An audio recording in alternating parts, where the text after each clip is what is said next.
in 10 of you might depend on npower to provide your electricity or gas. But it appears you can't always depend on them to show you any courtesy. It seems this is a company that's spending a lot of its energy abusing its power. Because we're beginning to hear about a new breed of npower complaints, ones that involve bullying tactics, extreme heavy-handedness, and above all, a distinct lack of respect for their customers. That's certainly what Steve Cooper thinks. He received this letter from npower saying that they needed to carry out a safety check on his gas meter. But the letter claimed they'd already tried several times to contact him. Not only that, if he didn't respond within 7 days, they may apply to court for a warrant of entry. So I rang them up and I said, you know, why are you threatening to take me to court? This is the first time I've heard of it. I haven't had any correspondence before regarding this matter.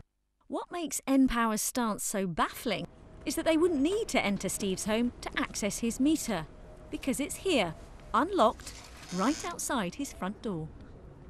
Luckily, I'm a 45-year-old man. If I was an elderly person or a vulnerable person, it could have been very stressful. I just think it's well out of order from npower. Steve managed to arrange an inspection before the company decided to enter his property. Roger Smith received a similar request from npower. He was away in France when they told him they needed to see his meter, so he made arrangements for someone else to let them in. I received an email from npower at the end of November, the 28th of November, confirming they were in contact with my houseminder to make the inspection, so everything was hunky-dory. Roger barely gave it another thought, and why should he? npower said it was all in hand. But then he received some shocking news. His house had been broken into and the locks changed. The culprit wasn't a thief or a burglar, it was npower. I felt violated, and my wife felt the same. So I rang npower. I asked, how could I possibly have been more cooperative? What else could I, as a customer, have done to help you? Nothing. I've come to meet consumer lawyer Dean Dunham to get his take on Roger's case. Breaking into a home to see a meter does seem a bit how to do this. They have an obligation under their supply licences to come in years, but there are procedures to go through. So, for example, they must give 24 hours notice. Before that, they must have tried to contact you by telephone.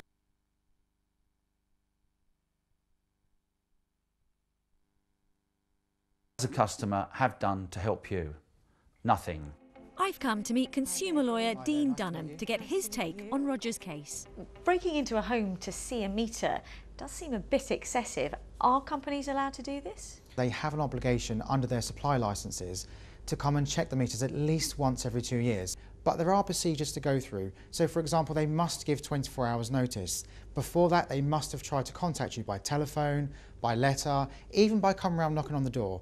If they've done none of those things, you can't obtain a warrant to break in. Roger had been in touch with npower in terms of how they could gain access to his property.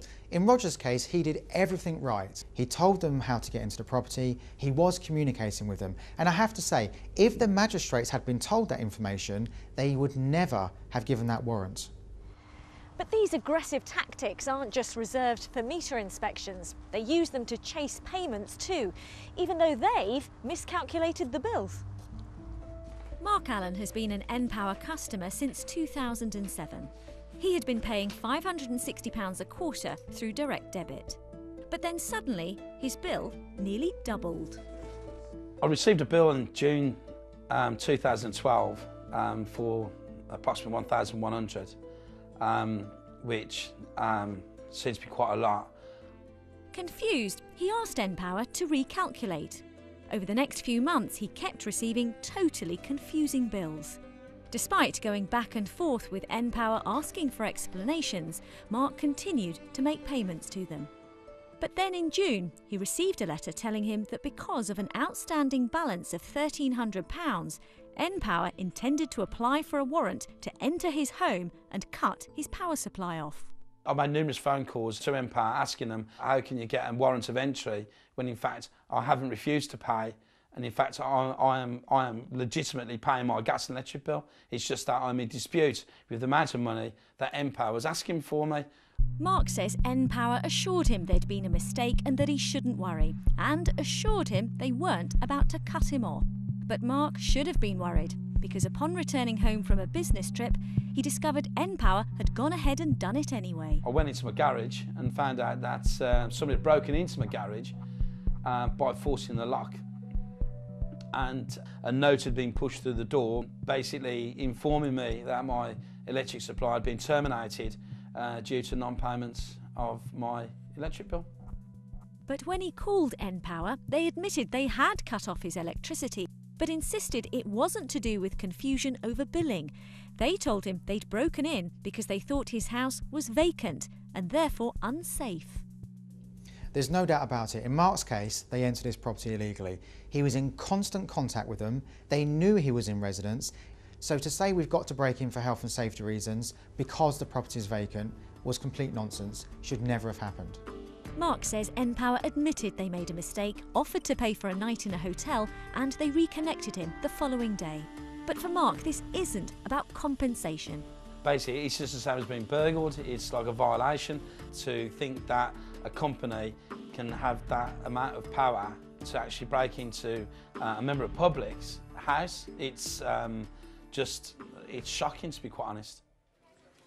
Riz Latif reporting there. Now, npower say the safety of their customers is paramount and that they have to carry out inspections as part of their licence condition. When they are unable to gain access, they say they will apply for a warrant of entry. Following Steve Cooper's case, they've reviewed the tone of their letters and they'll now be written in much friendlier style. Regarding Roger Smith, they said they tried to contact his houseminder before entering his property, but admit they could have been more proactive. As for Mark Allen, they say they entered his house after the debt recovery process had failed and maintain their application for a warrant was entirely appropriate and lawful.